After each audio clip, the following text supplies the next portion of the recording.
Hello, I'm D.K. Wall, author of novels and short stories. Whether it's a tale I'm spinning or a thought I'm sharing from my home here in Asheville, what you are about to hear is 100% true, except for the parts I made up. Welcome to Musings and Tales.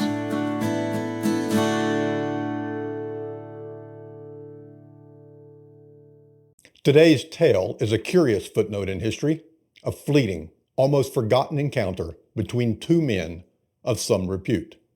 It's intriguing, ironic, and it's true. At least as true as the hazy recollections of those who lived it allow. But I must warn you, it's an insignificant historical event. Robert's brush with death came in 1864, or perhaps it was 1863, in Trenton, New Jersey. Might have been Jersey City. The exact time and place faded from memory. History muddles details, particularly on obscure events that have little impact on the trajectory of mankind. Whenever and wherever we know it happened, Robert himself remembered it well, recounting the tale and writing letters about the day a famous actor saved his life. Not on the battlefield, though the Civil War raged. Robert's father wanted him to fight for the cause, to serve in the Union Army. His mother, however, disagreed. She wanted him safe. Robert had always been closer to her than his father, so he took her counsel and pursued his college education at Harvard. Traveling one day in 1864 or 1863, he found himself on a crowded train platform, be it Trenton or Jersey City. So crowded, he said years later, that he was pressed up against a parked train car. Without warning, the train moved. Knocked off balance, Robert stumbled. His legs slipped between the platform and the now moving train. His feet dangled inches from the massive grinding wheels. He kicked, struggled, but he couldn't lift himself free. He risked massive injury, amputation, or even death itself. To his surprise, he felt a sudden tug, not to his legs, but to the collar of his coat. Someone wrapped their hand around the fabric and yanked him back to safety. Stunned and relieved, he turned to thank his savior, but froze. He recognized the man. Edwin came from an accomplished theatrical family, one of the most famous of the era. Years earlier, Edwin's father had become enamored with acting after seeing Othello and gained national renown in England for his portrayal of Richard III.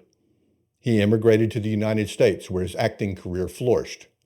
3 of his sons became actors. Of the 3, Edwin was widely recognized as the most talented, and it was Edwin who had saved young Robert's life. Robert's family adored the theater and attended often. He was in awe of the man who had just snatched him from danger. Flustered, though, Robert failed to introduce himself. Edwin would later say he remembered the young man as being polite and well-mannered, but did not make the connection to Robert's own well-known family. And so they parted without further conversation. In any good story, the two men would cross each other's paths again. Through some poetic justice, Robert would repay the favor. Their lives would become entwined. Alas, this isn't fiction. The truth is, they never met each other again. Robert continued his studies, graduated from Harvard, and entered law school. Only a few months in, though, he put his education on hold and joined the Union Army as the war wound down. Though he didn't go on to great valor or lose his life in battle, this isn't one of those tales. In fact, he was never at grave risk. His parents, you see, found a compromise to settle their disagreement about their son's military duties. Robert's father asked a favor of none other than General Ulysses S. Grant. Could he find a role outside of harm's way to satisfy his mother's desires, but still within the military? General Grant agreed. Robert joined Grant's staff as a captain on February 20th, 1865. Just a month and a half later, he witnessed the historical surrender of General Robert E. Lee to General Grant. That moment, Robert standing in the room as Lee surrendered, is not today's story either. But his serving on Grant's staff is a piece. Colonel Adam Badeau also served on General Grant's staff. He would go on, after the war, to write a 3-volume biography about Grant. He also happened to be a friend of that great actor, Edwin. When he heard Robert share the tale of being saved from a train, Badeau penned a letter of thanks to Edwin. General Grant, probably at Badeau's urging, also sent a letter to Edwin. Only through those letters did Edwin realize who he had rescued. Still, it bears repeating, Robert and Edwin never encountered each other again. Now, Robert did go on to some fame. After the war ended, he left the Army, resumed his education at the University of Chicago, and became a practicing attorney in Illinois, where he helped to found the Chicago Bar Association. He made his mark in the political realm as well. He declined President Rutherford B. Hayes' offer to become Assistant Secretary of State, but took on the role of Secretary of War under President James Garfield and witnessed Garfield's assassination. He later served as a minister to England under President Benjamin Harrison. His name was bandied about for various political offices, including the presidency, but Robert never mounted a campaign. Instead, he turned to the business world. He became the general counsel of the Pullman Company, the famous train car manufacturer. When George Pullman died, Robert became the company's president. As for Edwin, after the Civil War ended, he continued his stellar theatrical career, known for his portrayals of Othello and Hamlet. He eclipsed his father's fame and became known as the greatest Shakespearean actor in the United States in the 1800s. Now, this would just be a tale of a brief encounter between two famous men, not even a footnote in the annals of history, without yet another event that neither participated in. Their names would probably be largely forgotten. About a year after Edwin saved Robert, another encounter between an actor and a political figure occurred. This event was much darker and impactful and changed history in dramatic fashion. On April 14th, 1865, actor John Wilkes Booth entered the Ford Theater and assassinated President Abraham Lincoln during a performance of Our American Cousin. No, Edwin was not at the Ford Theater that night. He wasn't even in Washington. It wasn't until the next morning that the dreadful news reached Edwin in New York City.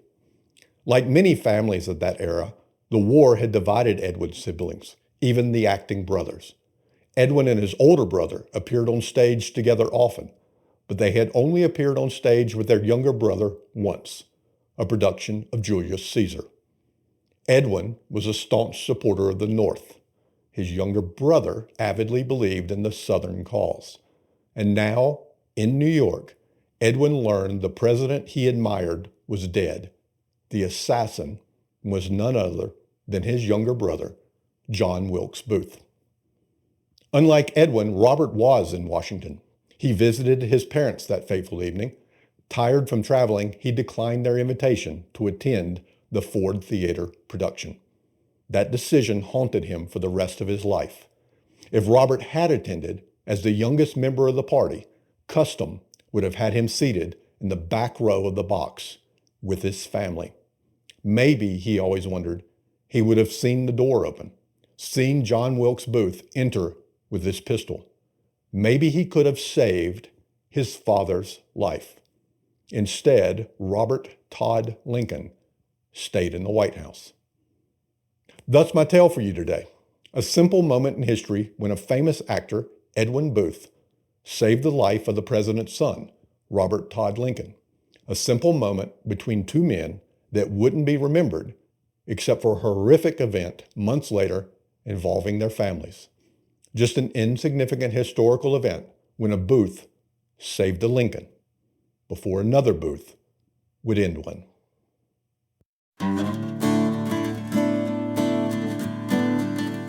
Thank you for letting me bend your ear today.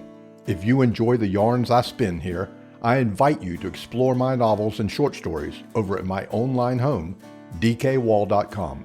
That's DKWALL.com. It would also mean the world to me if you'd follow or share this podcast so these tales can travel a little further.